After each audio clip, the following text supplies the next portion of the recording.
Hey everybody, welcome to the Purpose People podcast. This week I've got Robin from Fearless Business, and here is his book. It's Take Your Shot. It says here, how to grow your business, attract more clients and make more money. So pretty to the point, hey Robin? Well, yeah, and thank you. You've done the shameless plug for me already, which is epic. But no, I mean, we met each other at an event. I think it was, what was the event we met each other first time?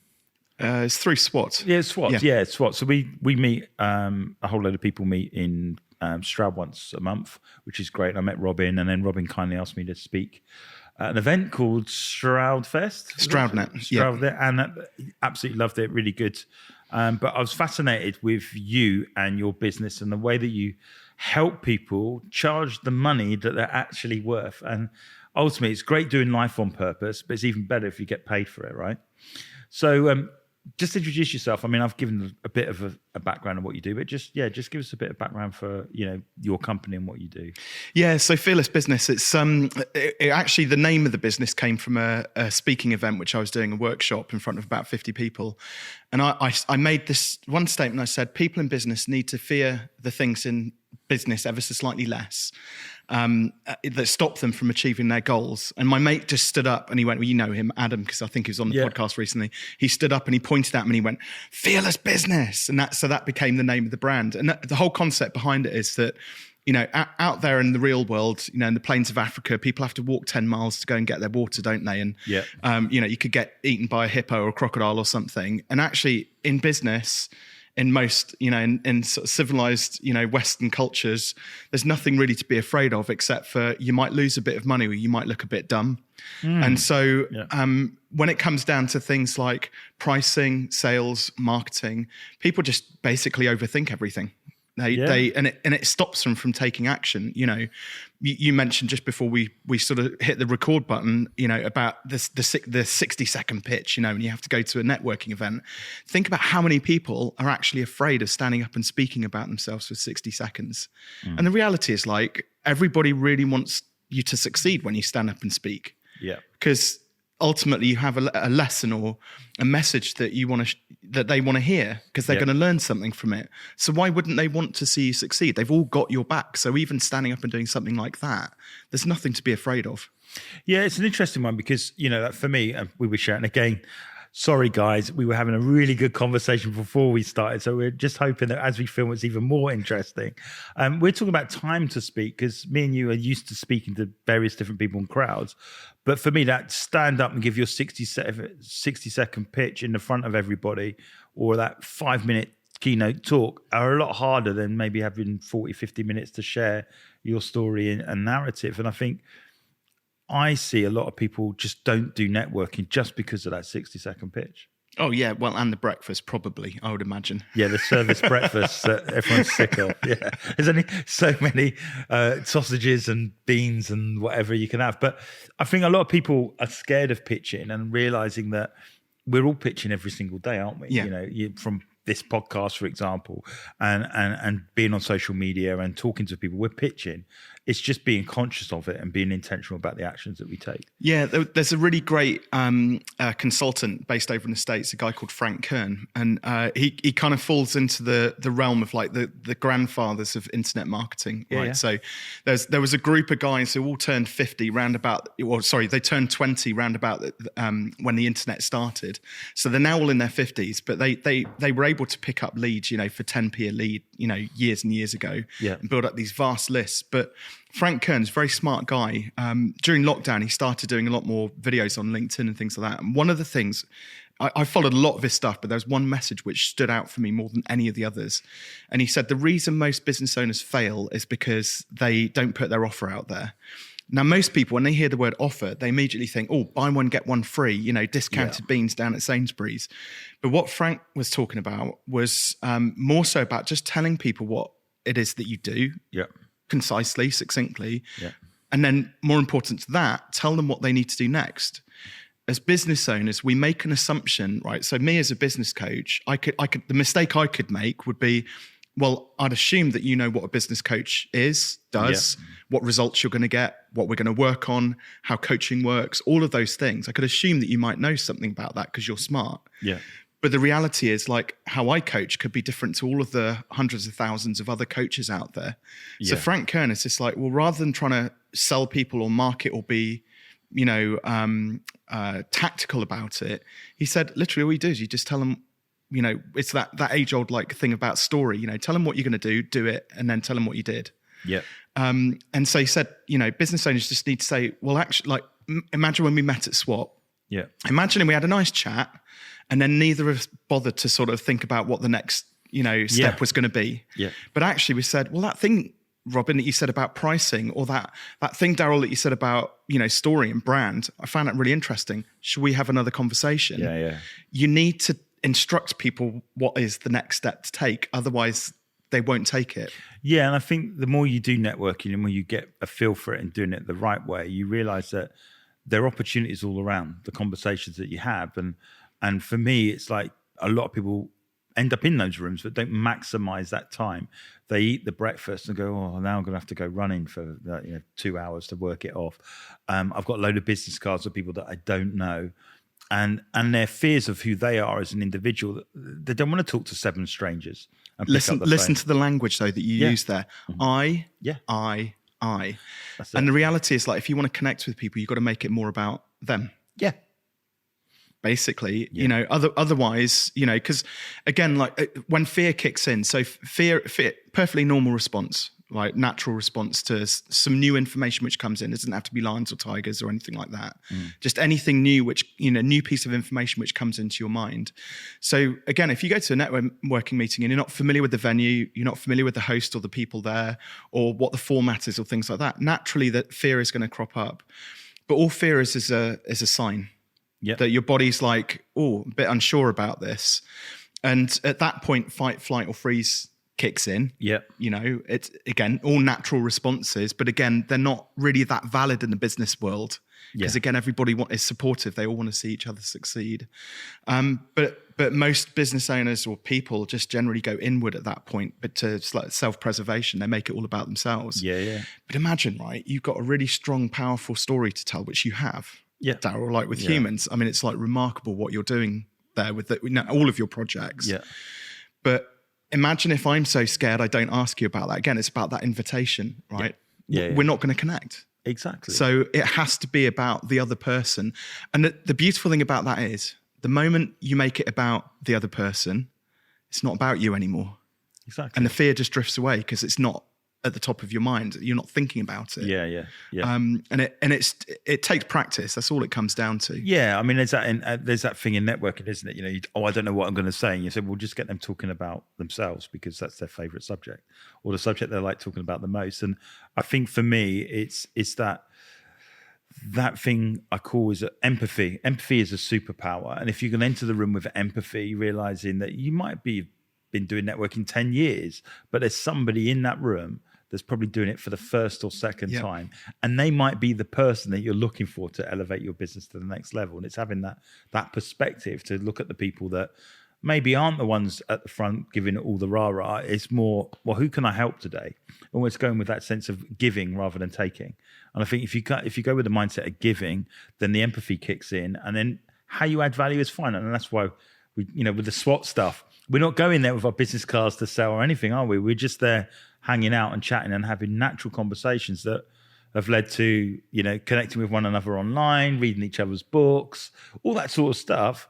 And that's how I believe life should be done. It's a really, really positive thing. Yeah, 100%. So just tell me the story then about your journey, because you've had a really interesting journey. Weirdly enough, you had quite some parallels with myself as well. So do you want to just share to everybody the journey that you were on and maybe why you pivoted and how you pivoted and why essentially you're living a life a bit more on purpose to where you were? Yeah, I mean, it depends on how far you want me to go back. But I mean, I'm a natural... I love numbers, so I'm a bit of a numbers geek, and all of the jobs and things that I've done throughout my career have all revolved in some way, shape or form around sort of numbers and logic. So when I left school, I kind of knew that I wanted to run a business, but didn't know what it was in, because Right. the internet was still very much in its infancy, sort of 23 years ago now. So you know, when I left school, and so I ended up getting a job as a systems analyst, and it really randomly, we grew the business very successfully. So grew it from about 800K to about 1.5 million, so double it in size in 4 years. And so my job was to basically build push button reports it was a manufacturing business. So I push, you know, make these reports. I'd build them in Access databases and things like that. And it would spit out bits of paper, and then it would make people's lives easier, jobs easier. Yeah. But during that time, we went from 15 employees down to 8. Okay. So I helped double the turnover, but I helped half the workforce. I didn't realize as a naive 19-year-old that I was responsible for people's jobs, right? Essentially 7 people got made redundant. So I was like, and also the owner of the business, really smart guy when it came to product design, but rubbish when it came to running a business.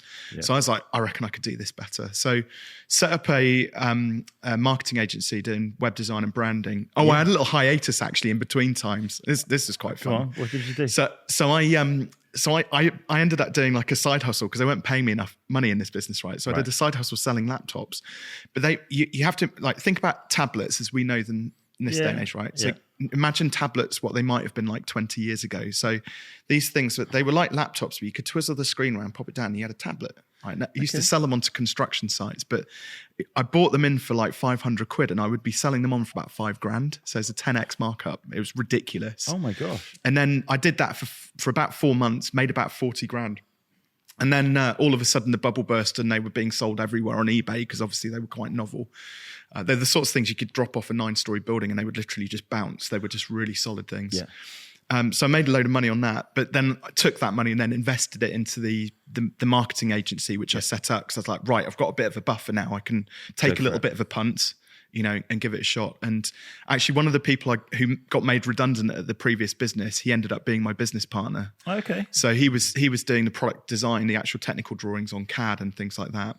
And so we set up doing web design, branding, absolutely loved it. And the best part about it was I was constantly like, how can I make this better? How can I get the clients to have a better experience of this? How can we, you know, make it so that so you're probably familiar then with design agency ping pong, right? So that's because of what you do. So this is where, like, you know, you get a brief from a prospect, and then you send them a proposal. They then haggle over it. You eventually kind of, you know, settle on a price, which is probably lower than you thought you might get in the first place, because most people don't know that much about, you know, pricing and not that confident. Then you start the work, but you can't start it fast enough because you price yourself too cheap. So you've got too many clients. So it takes you several weeks or months to get started. And then you send them the composites. They say, I like the color of that one. I like the font on that one. I like the shape of that one. Can we merge all 3? And you're there going, oh, goodness me, really? Okay, so we smash them together. By this point, several months has passed, and like the client's kind of a bit like, oh, this is taking too long. So they're a little bit annoyed. As the designer, you're also thinking, oh, this is really frustrating because they keep on asking for the moon on a stick, you know, not paying me enough. And we had this in our agency, and I thought there has to be a better way. It's not good as a customer experience. So I thought, first of all, we looked at the step-by-step process we took with the actual design process, and broke it down into 7 simple steps. So that was the first part in our sort of productization journey. Yeah. And it worked. It halved the time. So we went from about 3 months on average down to 6 weeks on average. Yeah. Clients are slightly happier because we got it done faster, and generally the results were better because part of those steps was based around sort of the research we were doing and various things like that. But it's like, the geek in me comes out the numbers. I'm like, there has to be a better way. I'm sure we can do this better. So I just challenged myself. I said, wouldn't it be great if we could do it in a day, 1-day branding workshop? And that became one of our signature products. Yeah. And first client comes in with it. They came in at 8:30 in the morning. They didn't leave till 9 o'clock at night. So it's a long day, but we got the job done. They had their electronic version, the logo, good to go for their new product. We had a 2-page style guide designed up for them. A few tweaks and things like that to do over the next 24 hours, but we got the job done. But the best thing about it was previously we'd been charging about, you know, hourly rates, £50 an hour. Yeah. And and by the time you'd like build out the time, even over 3 months, it was like 10, 15 hours worth of like billable time. So you're talking a few £100, you know, effectively for a logo. Yeah.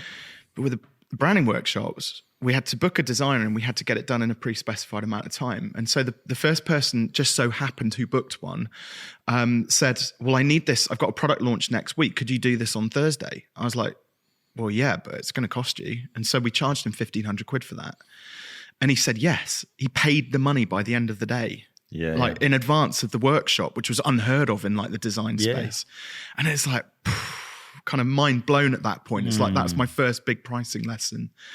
And there were more which kind of went on from that. I don't know how deep you sort of want me to go into that, but eventually when I sold the agency and we managed to sell it off the basis of one, recurring revenue from the contracts we got in the web design world, but also two, our one-day branding workshop, our process basically, and the assets we'd built around that. So to just go back, why did you sell it if you're enjoying it? So towards the end of it, so I ran it. So that was 2004. We founded it, and then my business partner left sort of around about 2011, 2012 because he just wanted to change. He just felt there's too much pressure essentially coming from clients, and I was doing more of like at that time the sales and the marketing and facilitating workshops, and then he was doing a lot of the day-to-day sort of the grind. The grind, the coding, and the sort of the back office stuff. He was working a lot. We took on a lot of apprentices, which was brilliant fun. I really loved working with our apprentices. So he spent a lot of time obviously training them up on the coding side of things, and I focused more on like the softer skills. Yeah, and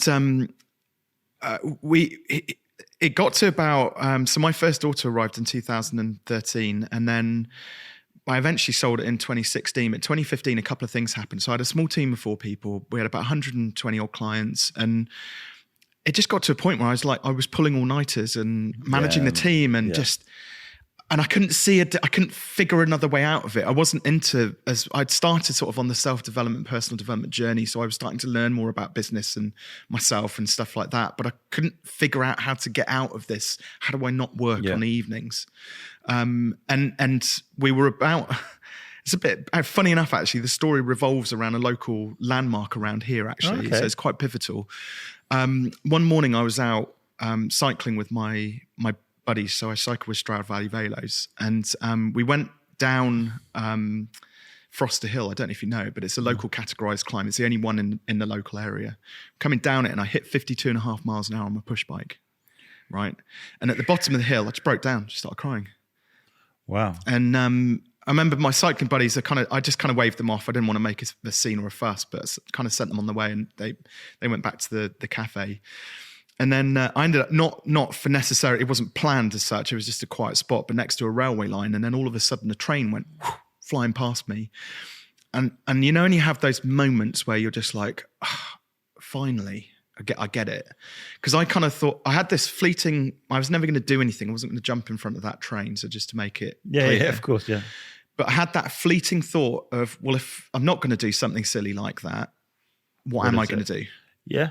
And just that one question. And then I was like, I'm just not happy running the agency. It got to a point where it wasn't filling me up anymore, and I needed a change. Yeah. And I went home. My wife's 8 months pregnant. It's like, darling, I've got some good news and some bad news. And I was like, good news is I think I finally figured out like what the next steps are. And bad news is I think I need to close the agency down on Monday. And his international sign of distress, the hands went up. She's like, oh my God, what are you going to do? And I was like, it'll all be fine. It's okay. and you know, she supported me like through thick and thin. Daughter arrives, so Soph arrives. And in the following sort of 3 months whilst I'm having paternity leave, and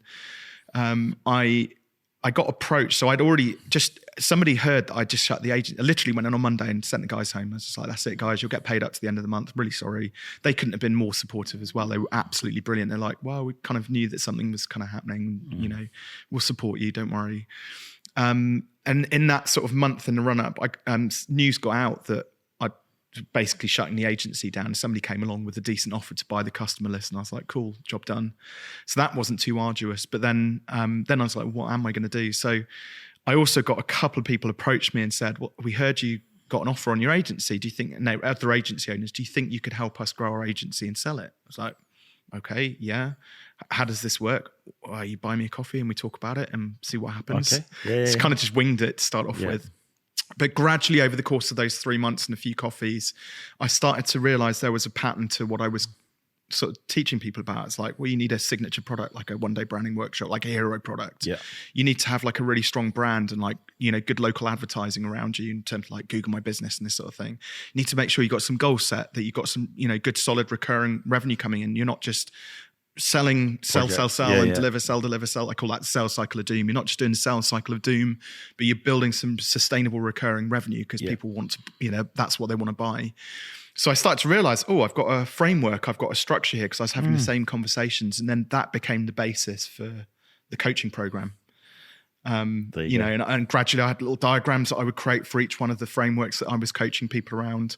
I then, you know, got a couple of qualifications on the mindset side of things. So sort of around NLP and various things like that. So I started to understand like the mindset, which I actually found really hard as somebody who is a self-proclaimed nerd geeks around numbers. I'm not naturally outgoing. I'm an introvert at heart. Yeah. Okay. So I found that bit of it, understanding people, realizing I had to get out and do talks, podcast interviews and things like that. It's scary, really scary. But the more you do, the easier it becomes. Yeah. You know, and that's what I say. You know, it's getting comfortable in doing it. If you're going to start a podcast, how do you learn? Well, go on other people's to start off with. Yeah. I've got nothing to say. Well, then, you know, just try it and see how you get on. Yeah. See if they ask you good questions. Yeah, exactly. Yeah. 100%. So you've come out of it now. You've had that. When you got to that point where you were crying, what was that? Was that a self-actualization that I just can't do this anymore? What can you understand why? Bottled up anxiety, stress that had just been bubbling away. You know, the little phone call from a client saying, "Oh, my site's gone down, and you got to pay us like 3 months worth of hosting back," and just all of that sort of stuff. That now I come to realize is just a normal part of running a business, right? And there's a certain level of acceptance, and I work a lot with clients around this stuff now. Yeah.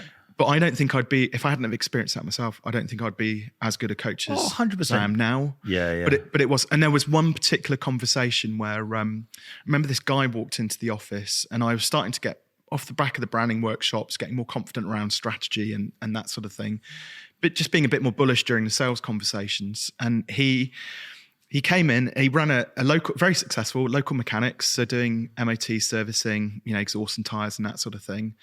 And in his 60s, and he said, right, need you to build me a website because I want to sell my business in 2 years' time. So I'm like, okay, right. Based on what? Why do you want to? Yeah. Well, I want to retire. Okay, well, what's your turnover now? What do you want it to get to? He's like, well, it's like 240K now, and I want to get it to $500,000, and I reckon I can sell it for $1 million. I was like, right, okay, and you think you're just going to do that through a website in 2 years? And he went, yeah.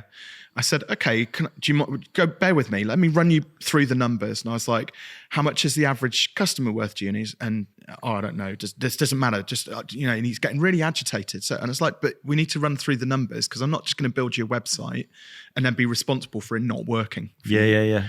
So, you know, we looked at, so, you know, we figured out how much on average each client spends with them. Does their husband or wife come in and also have their car serviced? Do they do any other sort of stuff? And we worked out how many clients he needed over the next couple of years. And it was like 2,000 new clients. And I was like, you're not going to get that just through a website. You're going to have to invest in ads. You're going to have to do some PR. You're going to have to do this, that, and the other. And I kid you not, he put his hand up in my face and he went, no, Robin, I just want you to build me a website. I'm not spending this. And he was swearing at me at this point. Yeah, and you have to imagine this is only a 5-minute conversation. We're only 5 minutes into a sales pitch here. Right, yeah. And I handed him a copy of my first book, Online Business Starter. And I said, here, I suggest, I don't care whether you use it as a coffee mat or, you know, you throw it in the bin, but it's going to make me feel better if I give you this and hope that you might read it. Yeah. Because I said, a website's not going to help you. You can leave now. Wow. But there's a couple of things that just happen a lot like that, where I just felt like it's that typical service client business where you can either be an expert, an authority and lead, or you can be an order taker. And I was very much an order taker at that time. Okay. Yeah. I allowed myself to be. It was just, and it was the crying at the bottom of the hill. That was all of that. Just that release or whatever. So now you're helping people on a regular basis. So you're taking all the lessons that you learned over the years and now passing them on to other people, and you're creating frameworks. And then at what point do you realize I am now doing what I'm supposed to be doing? At what point was it like, this is what I really want to do for a long time? The first time I officially labeled myself as a business coach and signed my first client and sat that first coaching session, that was the point when I was like, yeah, you got this. Yeah. And the client, and you can see the cogs whirring, and you're feeding them the framework and giving them the idea, and sort of asking good questions, and then all of a sudden the penny drops, what it normally comes across as there's either two words. It's either, oh wow, so that, or it's, oh God, I hate you so much. It's one of those two things. Because either way comes with an insight which they're going to take on, or it's an insight which they're challenged by, which they know they need to do.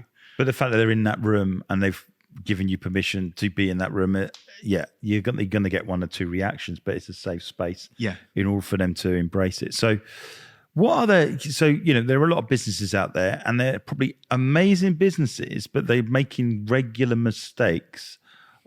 Give me 5 quick tips where you could make a massive impact on their business. So the first one, I know most of them are based around money and pricing. I'd say. If you get the pricing thing right, I know this is kind of an introduction into what you asked for 5 things brief, but it needs the introduction.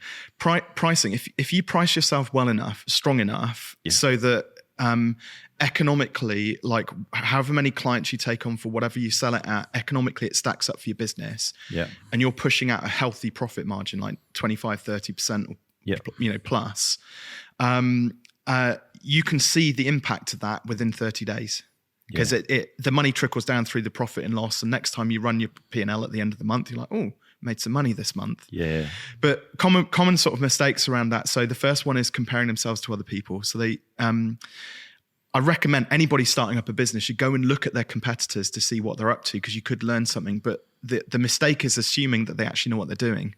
Because if like 5 web designers are all charging similar amounts and you copy them, you don't know that 3 of them aren't losing money through their pricing structure, and you're about to copy a flawed business model. Just quickly on that, interesting enough for us, we learned the most through pitching, because when we lost the pitch, we kept losing pitches. And, we were quite ambitious. We'd get down to the last 4 or the last 2, and somehow whatever happens, didn't get through or whatever. But then we'd always ask for feedback. And then we find out that actually the decision may have not been made around price. It was made because this person knew that person on the board and they just thought it was a safer option. But in that process is where we got a good gauge for pricing, as by asking those questions. And the people we were against, we obviously looked at their business as well and thought, they're pretty successful and we're not too far away. So I think sometimes in the midst of failure, it enables us to actually get a good insight in terms of where are we and how are we doing, and realizing that the price might be wrong, or asking those deeper questions that actually you were absolutely right on everything, and they would have gone you if it wasn't for that person knowing that person. And then you realize, oh, hang on a second, it's not as bad as I thought it was, because you catastrophize. Then you're like, oh well, maybe my offering's rubbish and we're just not good enough, and And I think actually asking questions in failure really helped me as an agency owner or whatever, learn quick. Well, data and validation is like the key to it. So do you remember those really rubbish L'Oreal adverts where in the small print it says, out of a poll of, 27 women, 19 said, and you're thinking you're selling this to millions of people around the world. And that's the size of your data set. Most business owners, they'll go out and they'll try and sell it to one person. That one person says you're too expensive. And then for some reason we believe them. We think that they must know everything. Yet the reality is actually like they've come to us because we're the expert, not vice versa. They actually need us more than we need them. So why are we listening to that one person? So for example, if you're testing new price points, so if you're feeling bullish and you're going to put your prices up, you need to pitch it like you did, like you said, 20 to 30 people. and gather some feedback, listen to what they're saying and what it is that they're actually looking for. And then you can make an educated decision as to whether your prices are too low, middle of the road, or too much. Rarely are they too much, unless you're like beyond the realms of possibility, like £1 million for a website. There will be £1 million websites out there, but for the average small business, no, it's never going to. It's just that's too much. Doesn't make sense. Yeah. So you got to test out different price points. But I'd also say too many service-based businesses as well. They're still in the realm of charging time for money. Yeah, and it's really easy to sell £50 an hour. I could go and sell millions of hours at £50 an hour now. Like I'm got that nailed. But the trouble is, like, you only have typically about 200 working hours a month. Yes, if you work 9 to 5, Monday to Friday.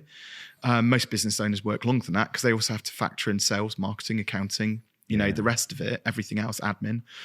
And so the reality is most service-based businesses actually only end up doing about, 40 hours a month's worth of deliverable time. So if you're only charging £50 an hour, your maximum earnings capacity is like 2K. Yeah. You're never going to get beyond that, charging £50 an hour. Yeah. And then they think, oh, we'll outsource. We'll go and find some more people to do more work at £50 an hour. Yeah. But they don't then realize that if you go and hire somebody in at 2K, thinking you'll get more out of them, well, actually, you probably need to be earning 8 to 10K back by the time you take into tax, overheads, everything else out of its salaries, to be able to take that 2K out to keep for yourself. Mm-hmm. So hourly rates are like fundamentally flawed. And a good example of this is where I'm talking about web design a lot. People are going to think I'm a web designer still, the amount I'm talking about. But it's a good example. It's a good thing because, listening to you, I've been replaying in my head the journey that we've been on as an agency over the years. And our main thing is that we realize we've got a lot of added value in terms of what we deliver, which has helped us move away from that hourly rate. Now we'll work at average cost of how long this thing's going to take, but we now know what everything's going to take. We know we've got packages or whatever, and then we've got the value add. I was talking the other day. It's like I've been in this industry 27 years now.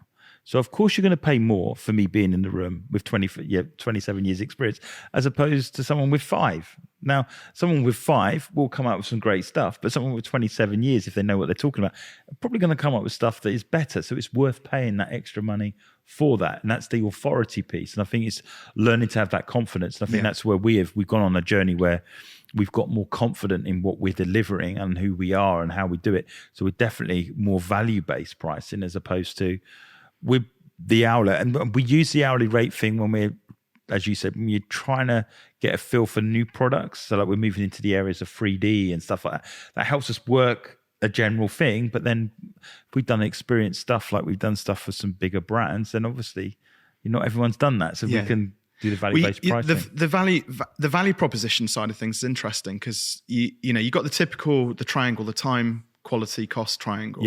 Yeah. And you can only have like 2 out of the 3. If you want it done fast, well, it's got to be expensive. If you want it done fast and well, it's going to be expensive. So it's that breakdown. And if you think about it, like again, nobody. Well, take the example. If you had 3 web designers and web designer 1 comes along and he's charging £50 an hour, but like you said, he's not been doing it very long, so it takes him twice as long. Well, as the guy who's more experienced, who does it in half the time, but doesn't know what you and I know about value pricing. He's getting paid less for doing a better job faster. It doesn't make sense. That's like that's evidence that hourly rates just don't work. Whereas if you get web designer number 3 who comes along and says, well, listen, I can knock out a website in 3 days. By the end of the month, it will be getting you 15 high quality leads for your branding agency, your coaching practice, whatever. But it costs you 10K. You'd be like, okay, it's more expensive than the others, but you seem like you know what you're doing. So we'll go with that one that's guaranteed leads. But then you can then take it up a notch because it's kind of like if that person was so confident in their abilities that they said, listen, if we're not generating 15 leads a month for you, we'll actually give you your money back. Plus we'll give you £1,000 for wasting your time, which you can go and spend on the other 2 if you want. You'd be like, okay, that's interesting. Yeah. So it's all focused again on the client. It's all focused on the results you get for the client. Okay. Because why do people want websites? They're not interested in HTML or standard compliance or SEO or hosting or anything like that. They want leads. Why do they want leads? Because it brings in money into their business. Why do they? But we go 7 layers deep, right? We don't. That's where everybody stops. Oh, you want leads? Okay, great. No. It's to bring money in. Yeah. Because when we've got money, we can take some of that money. It puts food on our table. So Maslow's hierarchy of needs. It gives you all of your foundational level of security. Yeah. Then if we make a surplus, we can then invest some of that, which is our future security. So that's taken care of.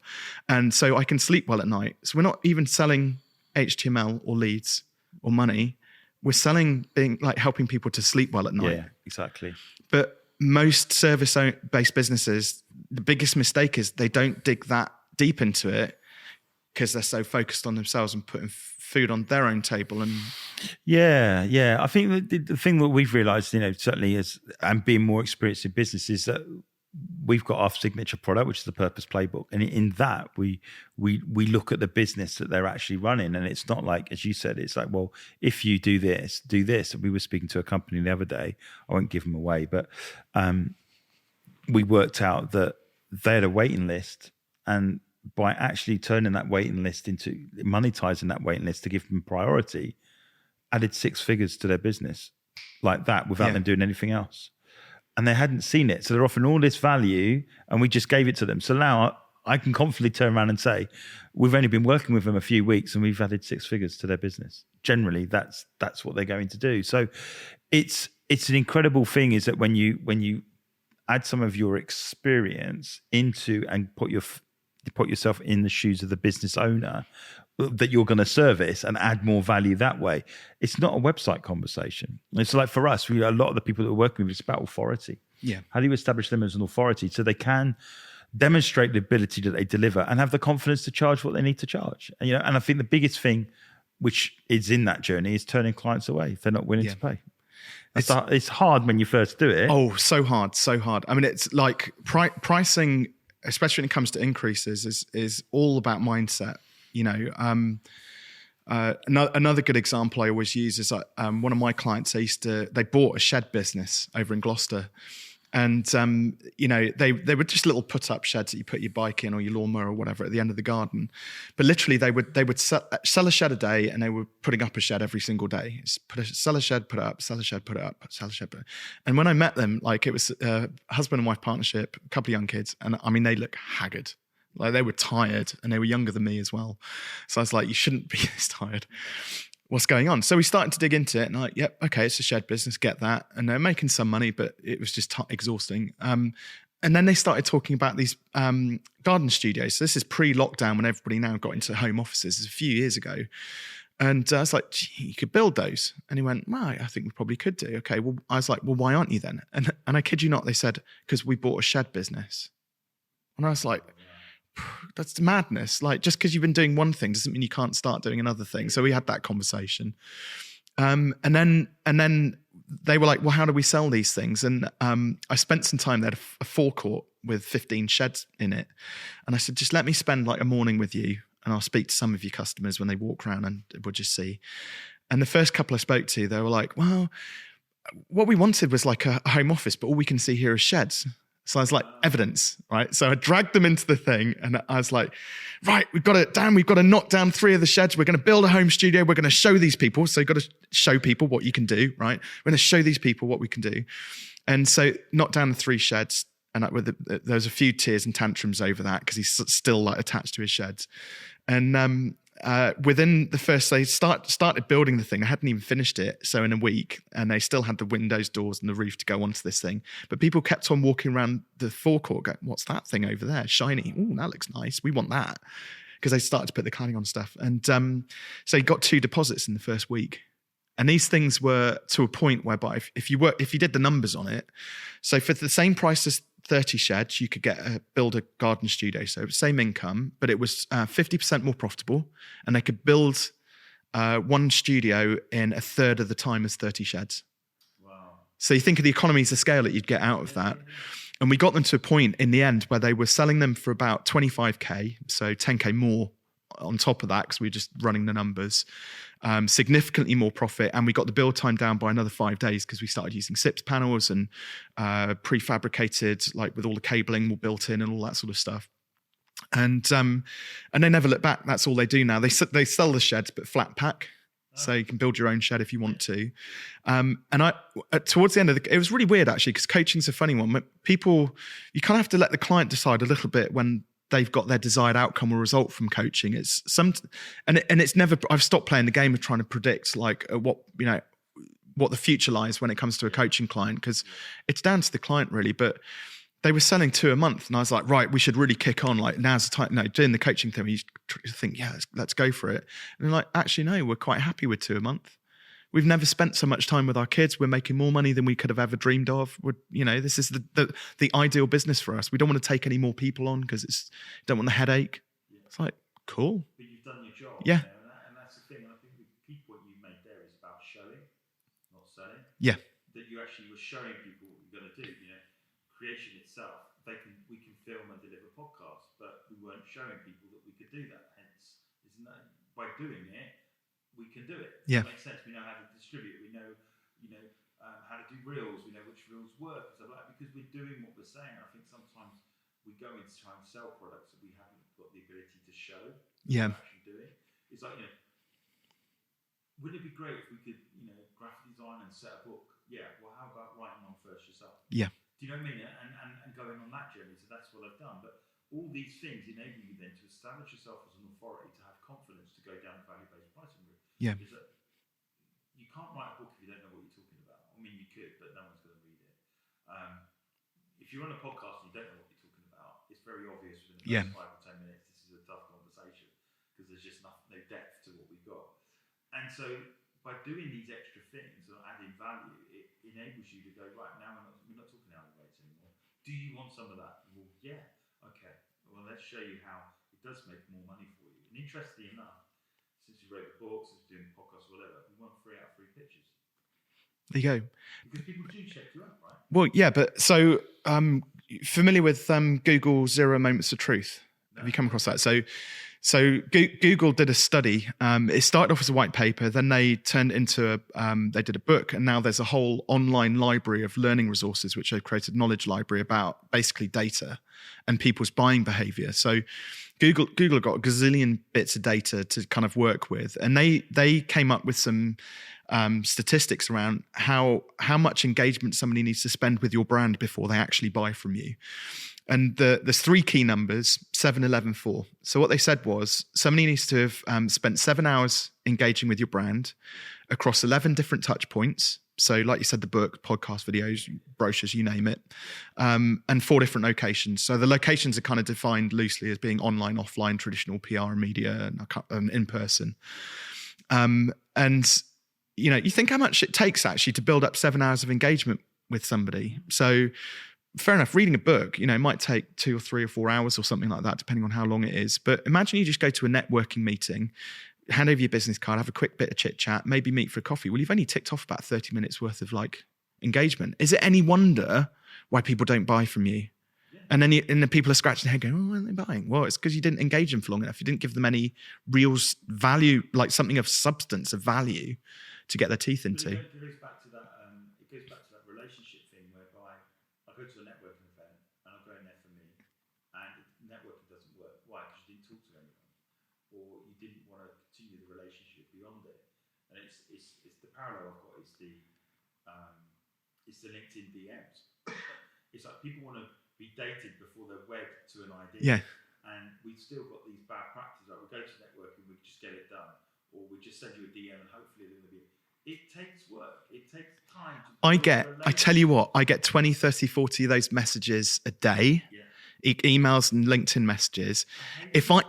And all of them end with, well, if you want to book in, here's my calendar link. I'm like, if I sat all of those, I wouldn't sleep. I'd be awake for 24 hours a day doing sales calls with these people. But the other idea, if you actually take a step back and think about it, if you're speaking if you can book the owner of a business anytime across that whole month, then they're not that busy, right? Yeah. If their calendar, you can book them at any hour, any time, or whatever. And I think that just shows the absurdity of it all, because it's like, so that's why you're DMing me, because you're probably DMing me and about 5,000 other people. That someone goes, oh, this stranger's just hit me up, and you know what, I'm going to go with it. It's not how it works nowadays. No, there's a lot of currency. 15 minutes of my time, and I hope I don't sound too arrogant here, but 15 minutes of my time is worth a lot of money. I'm not going to give that up to somebody I don't know or trust. Exactly. And do you know what? When I came to that, so at the start of the year, I came to that conclusion. Because I used to look at them sometimes, firstly out of intrigue, just to see what marketing these people are getting up to, because you can learn something from it. You don't want to dismiss it completely out of hand. Yeah. But then. but I realized at the start of the year that so the thing you're alluding to is marketing assets, so the podcasts, the books and things like that. When you've got a stock of marketing assets out there, which I've built up over the last decade now, I'm not swimming, I haven't got thousands of leads, right, coming in, but I have a nice steady flow of inbound leads and I get clients, and I don't have I have a nice pace of life now, so I can spend more time with my family. I've got freedom, got the money I want to earn, and everybody's trying to sell you sort of more leads, more DMs, all this sort of stuff. And it's kind of counterintuitive, and it made it a really easy decision at the start of the year for me just to say carte blanche now, no to everything that comes across my desk. Unless I have a pre-built relationship with that person or I'm introduced, so I know that relationship's going to be of high value. And that's what we see now. What we see for us is that, the buying journey definitely in this period of time would seem to have slowed down. But what's helped us is the value of client has gone up in terms of it's slowed down, but the purchasing power is higher, and they value what you're offering. I mean, that's the shift. It's like the person that wants to negotiate and knock you down and almost want to win, and then you resent doing it, versus the person that goes, you know what, I'm willing to pay the money it takes to get it done, because I know you guys can do what you say you're going to do. And I think that's been a bit of a journey, being honest, it's been a journey for us, because I think there were times where certainly when we first started, we were just saying yes to everybody. It's like, oh my gosh, they're going to spend some money with us, to us never saying no and just getting it done, to now we know within the first 5-10 minutes of a conversation, do we want to work with them, yes or no? And that's not an arrogant thing, it's just that they're the wrong fit for us. Yeah. And they're triggers. If someone goes to us, we want to make as much money as possible, well, you know what, that's great, that's not us. We're about purpose and about impact, but if we can deliver the impact, we know you're going to get the revenue that you want. And we're now around great people. The people that are in our world, including yourself, Robin, they're people that are in our life buy into the values that we have. Yeah. And you need less leads for that, but they're great leads. Yeah. It makes sense. So what's the point of having 2,000 leads of people that you may or may not do business?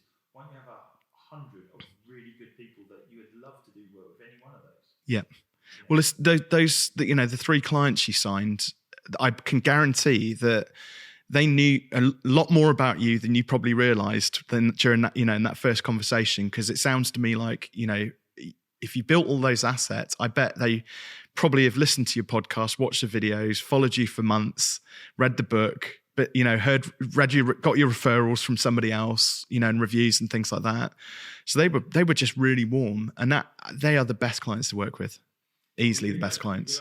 Before we weren't doing that, yeah, we knew we had to do it, and I think now because we've seen the direct benefit for ourselves, we're saying same for other companies. Yeah, so do the same, or you've never been on a podcast, but you want to do it. So we've had some of those people come on our podcast and they go, wow, that was easy. Well, yeah, it's just talking with a big mic in front of us and some cameras and a couple of really cool guys sat there looking at us. Well, he's looking at his phone, so. Yeah, but the point of it is like it enables us to encourage other people to say, you can do it. It's just having that confidence and being fearless in a way. Yeah. Of taking that step. So. But marketing assets, I know we're probably getting to sort of towards the end, but the marketing assets, when they're built well, when they sit out there in the ether, doing your job for you. And again, I learned this. I did a talk. I gave away 100 copies of my book. And then nothing really happened for 3 weeks. And I was like, oh, it's a bit I was starting to get to that point where it's like, oh, it's feeling a bit disappointed now. I thought I gave a load of books away. And then all of a sudden, just randomly, one Sunday morning, my social media just went utterly ballistic. So obviously people had just got to a Sunday, it's quiet, sit in their bed, read a book with a cup of morning tea or whatever. And literally I got messages from 20 or 30 people saying, I'm really just got into your book. I'm really enjoying it, loving it. I was about to say something really ridiculous. I'm going to say it anyway because it's funny, but I couldn't have been in bed with 20 people on a Sunday morning, could I? No. But my book's out there doing the work for me. And any marketing... Well, yeah, this would be the wrong show. Anywhere where marketing assets though don't come easy, because they either take a little bit of time to create or cost a bit of money. But if you're patient and you invest that time, you will reap rewards in the long term. Like I said, because of the 2 books, I don't really have to struggle for conversations, leads, speaking engagements, podcast interviews, or things like that. Easier, right? And that's the thing, it's easier because if you've got go back to the web design, if I'm in a networking meeting and I'm just selling web design and I can offer no other value than you pay me to design a website, that's a really hard conversation. Yeah. If I go read my book, or if I go listen to my podcast, it's such an easy sell. Yeah, and people appreciate it. They love a good gift. Freebie. Oh, listen to my podcast, sign up. Oh, really? I've only just started listening to podcasts, and then it's just an easier conversation. So an easier follow-up conversation. I met networking over near Cirencester. I met this amazing woman. She'd built and sold a multi-million-pound business in London in fashion. And she's running a networking meeting, and she was watching me. I saw her. She's watching me handing out all of these books, and then she sidled over to me, and she was like, "Robin, why aren't you selling those books? Why are you giving them all away?" And I said to her, "I'm not here to chase tenors. Doesn't change my life. It's if it could potentially put a barrier up, because if somebody reads my book and they go, oh, I get that productization and pricing thing. I'll give this a shot." They don't even have to pay me for any coaching. They can get everything they need from the book. Yeah. For me, that's changing lives, and I don't need to chase tenors for that. But that goes back to impact. Yeah. So you're focused on delivering as much impact as possible, and in the midst of that, someone goes, "Hey, that impact is really impacting me. I need more of that, so let me spend some more money." Yeah. And then, undoubtedly a few of them will come and want some coaching, but she was baffled by the fact that I wouldn't, because she was like, "Well, I've seen you give away like 50 books. That's £500 you could have made." I was like, "But if one of those comes and gets coaching with me, that's several £1,000s. I'm not, like, for me, a few £100 on some books is neither here nor there. And that's not Mr. Big Shot money bags. It's just, for me, that's where my marketing budget goes, is into books and posting them out. I've got one in the car, ready to post on the way home. And I take great pride in that as well, because I know that person is going to have an impact when they read it, if they get it. No, I think for me, that's the thing, is about when you can build that credibility and that message and that impact around your brand, it just changes the conversations. They're easier to have. People value what you're about. They kind of buy into who you are, because it's more than just, do you want to buy a website? It's like, no, there's clearly more to you than that. And then they hear your story, and they well, you know what, I'm in a similar place, and there's the empathy thing, and then they connect and they go, well, they ask you, how can you help me? Yeah. And it just changes the narrative. But since we've been doing this podcast, I had one guy that quit his job, and within 3 days got a new job. Wow. Because the company he was working for was so unethical, he just quit and then just got a new job. And he come and told me, then he invited me on the speaking event. It has different legs. You just don't know where this thing's going to go. Yeah. And it's like the book, occasionally I'll get a message or a DM and say, "Oh, I've been reading your book, it's lovely." I've got a friend of mine called Sue Worrell. I always bring her up because she is like my biggest fan. She's about 70, I'm going to say 72, Sue, if I got it wrong, you can tell me off. But she loves jumping off bridges, abseiling, parachuting, unbelievable woman. Epic. She loves my book. And she's got all these little ticker tapes over it and highlighted whatever else. But she got immense value of it, but she's helping other people, and she's using my book almost like a manual to help other people. For me, those other people will never do business with me again. That doesn't matter. But if they get something from it, then I'm doing what I'm supposed to do. Do you know, there's one thing in that which is vital, and it's one of the biggest mistakes people make from a marketing perspective, right? So when you hear people talk about their ideal client, okay, again, they don't go 7 layers deep on it. They'll talk about demographics, right? They might talk about psychographics, how people behave, but what they never talk about is their tribe. And it's that where you share something from a values-based perspective with somebody else. So you have a similar sort of background. We've connected because we've run agencies, we're authors, we're on podcasts, all of this good stuff. It makes, like, if you can find your tribe, that is marketing. That's like the heart of marketing. Yeah. So many people trying to sell things to people they just have nothing in common with, and then wonder why it all goes wrong. Yeah, which is why the DM stuff doesn't work. It's like, yeah. What's the one? So from a brand perspective, belief is number one for it. Number two is belong. Yeah. Belonging is about tribe. And if you can create that sense of belonging, you then get permission to demonstrate your best, and as a result of that, you demonstrate your beyond. And so for me, it's like once you've got the tribe, you have permission to demonstrate your best and share what beyond looks like, which is the what's next conversation. Yeah.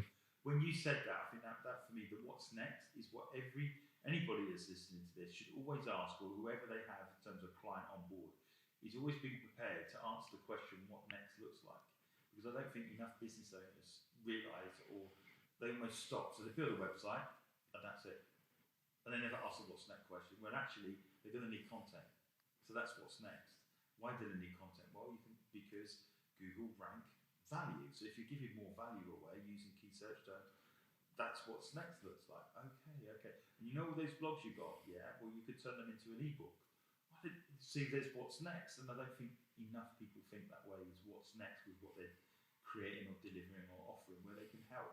It's not about making money. It's about I can continue to impact you by giving you greater degree of reach with what you're already doing. And that's what's really positive. So we have been going for quite a while. I know because you're talking my subjects now, we could go forever. But thank you so much, Robin. How would people get in touch with you? They want to find out a little bit more about what you do in your coaching business. Where can they find you? Well, I've got a little gift actually for your listeners, viewers. So I've got some signed copies of Take Your Shot. So if they go to fearless.biz/TYS for Take Your Shot, I will gladly sign a few copies, pop them down to the post office, and then send them out to people. Second to that is probably the website robinwaite.com or LinkedIn. Come and connect with me on LinkedIn. Okay. Well, thank you so much. It's been absolutely insightful. It's been brilliant. I've really enjoyed it. And I'm sure we'll get you back for the conversation. Awesome. Thank you. Hey everybody, thank you so much for being part of the Purpose People podcast. You can follow us on any of the major platforms like Apple, Spotify and Google podcasts, as well as like and subscribe us on YouTube. We really want to help you live life on purpose and live the life that you were born and created to do. One of the things that we do is we're giving you plenty of free tools to actually help you live a life on purpose for purpose. We've got the thing called the Purpose Questionnaire. Now, the Purpose Questionnaire enables you to answer a series of questions that helps you and find where you are on your purpose journey. As a result of that, you'll get a score and you'll get some feedback of how we can take you to your next level of living.